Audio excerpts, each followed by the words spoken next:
Hey guys, what's going on? It's your boy Bowser Jr. Fan 13 and welcome back to Mega Man World. This time we're gonna take down Dr. Wily. Let's do this, folks. Make it stop! Make it stop! Please, Wily, stop your annoying saucer noises, I beg of you. Whew, thank you. Alright. Now it's time to take on Dr. Wily. Well, not really. Dr. Wily's not in this stage. I mean, yeah, it's a Wily castle, but we don't fight Wily here. That's in the next stage. So anyways, last episode we got the carry tool, which we got from beating Cutman. This little platform that we can create, you can only create one at a time, and after it stops spinning, it'll disappear. I don't know. Carry, it's a decent tool. I mean, it's very helpful. I mean, it's no magnet beam or item 1 or item 2, or whatnot, but listen, I take anything than having nothing, because listen, platforming in this game is freaking brutal. I'll tell you that. But yeah. So anyways, even though we're not fighting Dr. Wily in this stage, this is where we'll be fighting the MM2 Robot Masters. And we're gonna be fighting the secret 9th Robot Master. Yeah, earlier in part 1, I think it was, I mentioned that there was a 9th Robot Master in this game, and this is the domain of Inker. Yes, that's what the robot is called. And since Inker is a Robot Master, he does have a database in the field guide, which I will gladly read to you right now. Inker is the first of the Mega Man killers, robots designed by Dr. Wily specifically for the purpose of dealing with Dr. Light's blue bomber. As such, he is a rather cold character, single-minded in his one and only real interest and purpose. Inker's design is rooted in Japanese sensibilities, and he has a spirit to match.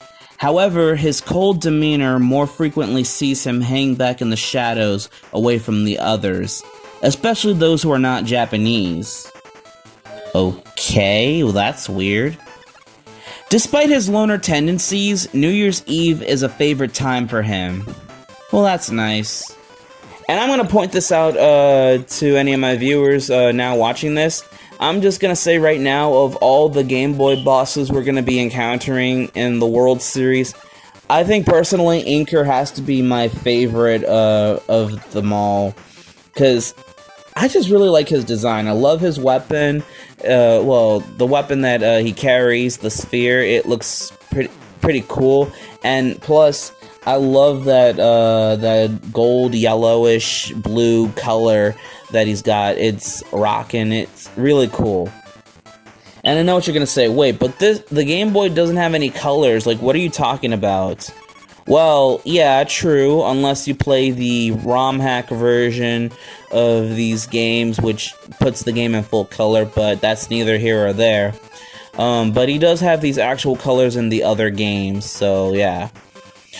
But yeah, even though Inker is pretty cool, I must say that I am not a big fan of his stage. Well, specifically in this game, because my god, this has to be one of the most brutal semi-final levels in any Mega Man game whatsoever, because, get this, so, no matter how far you make it into the game, if you make it to the Mega Man 2 Robot Masters and obtain their weapons, and if you make it to Inker, guess what? If you get a game over in any part of that section whatsoever, not only do you have to start at the beginning of this level, yes, it sends you all the way back to the very start, you lose all the Mega Man 2 weapons that you've obtained, and what the hell kind of logic is that? Like, why are you gonna punish me for getting a game over? Like, why can't you just send me to the boss room and I could refight the Robot Masters instead of just doing this whole stage again? It's bullshit, man. Like, come on. I told you guys this game is rough. Like, this has happened to me more than a few times, like when I was recording. Now, when I play this game, I usually use save states or the Nintendo Switch Online app's rewind feature that lets me rewind in case I make a mistake. Similar to how the Legacy Collection has a rewind feature, but listen, this is a legit Let's Play. We're not using rewind features or save states. Well, we're only using save states to save progress. We're not using them the whole Let's Play because we're trying to play these games legitimately. So, no cheating. But I still can't forgive this game for this dumb rule. But anyways, now we're in the Dr. Wily teleport system room, and we're getting ready to fight the MM2 Robot Masters, or at least half of them. And there's Flashman. Alright, Flashman was the one who gave me the most hardest time, because when I first played this game, I tried a bunch of special weapons on him, and none of them were doing any damage at all, so I had to go Buster only. But what was even more frustrating is that his pattern was so random and stuff. Like, he keeps running into me and jumping around. Well, he only jumps when I shoot at him and whatnot, but man, Flashman is just a pain, and I just died to him. But anyways, with a little bit of trial and error, and with a little bit of strategy, Flashman should be taken down no problem, and booyah! This was an absolute pain to deal with, folks. Alright, and remember, get a game over, you don't get the time stopper or any of the other weapons that you're gonna need, because this game is just insanely cruel. Anyways, it's time to deal with Quick Man now. And I'll have to be using Buster only since Time Stopper only drains half of his HP. But yeah. And you may be thinking to yourself, wait, what was I trying to say?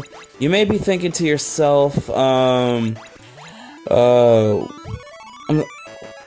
it, I forgot what I was trying to say. I am so sorry, folks. I was so focused on trying to speak and do my commentary, I forgot what I was trying to say.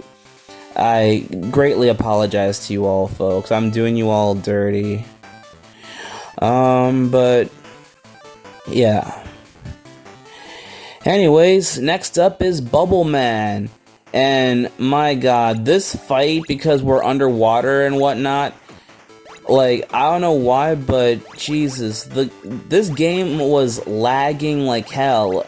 Like, keep in mind, I'm not using an emulator. I'm playing this on the Nintendo Switch Online app, which you can obviously see, but jeez, you see how laggy this is? Like, I don't know how anyone can deal with this, but yeah. So, now that that's taken care of, it's time to take on our last Robot Master here, which, if I were to guess, would be, yep, Heat Man. Oh, right, okay, sorry, folks, now I remember what I was trying to say. So, you folks might be saying, wait, but shouldn't you make this into a montage or whatnot, since you're refighting these Robot Masters? Well, I'm refighting them in this game. I didn't fight these guys early in the game, because if I wanted to make this a montage, I would, but there's no need for me to do that. I mean, yeah, there's not much for me to say and whatnot, but, I couldn't leave you guys with just that. Like, I'll do my montages when I feel like it. But anyways, it's finally time to deal with Inker, so let's do this, folks. Alright, so Inker's strategy, what he likes to do, he'll mostly just walk back and forth across the room or just jump around and such. His weapon, when you shoot at him, he absorbs your Mega Buster, and the more you attack him, the more his counterattack will be powerful. So he basically absorbs your attacks, even though it does damage him, but when you shoot at him, but keep in mind, he's absorbing your power, so you want to watch out and jump at the right time, and be careful when he tries to counterattack you. So, yeah. But overall, this boss fight shouldn't be too difficult. Just don't be reckless like me, folks. And yeah, and Inker is done for. It's a shame we're only going to be seeing him in this game. Well, at least. But beating Inker gives us the Mirror Buster. It's a little barrier that basically absorbs projectiles, and it could launch some sort of mini energy wave back at the opponents as a counterattack, which is pretty neat. So yeah. But anyways, now we're gonna go to the real Dr. Wily stage in the next episode. So hey, Bowser Jr. Fan 13 from the future, guys.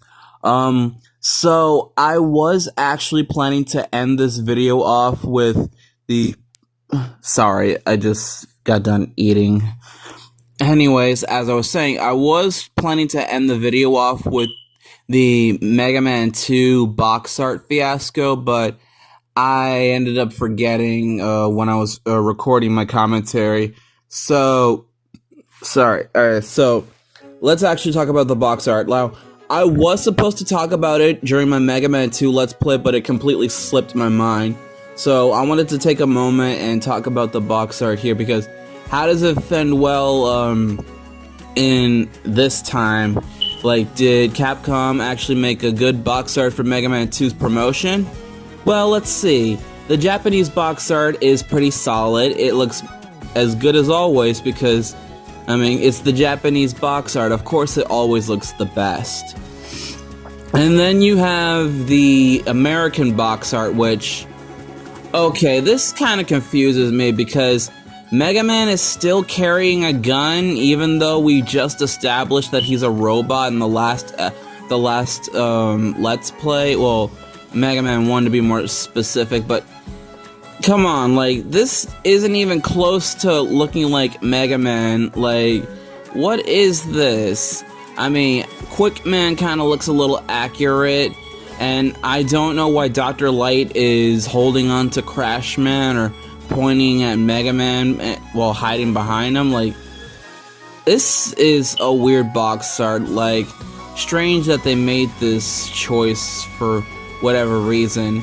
But let's see what the European box art Okay, now I know Capcom is screwing up, because who approved this?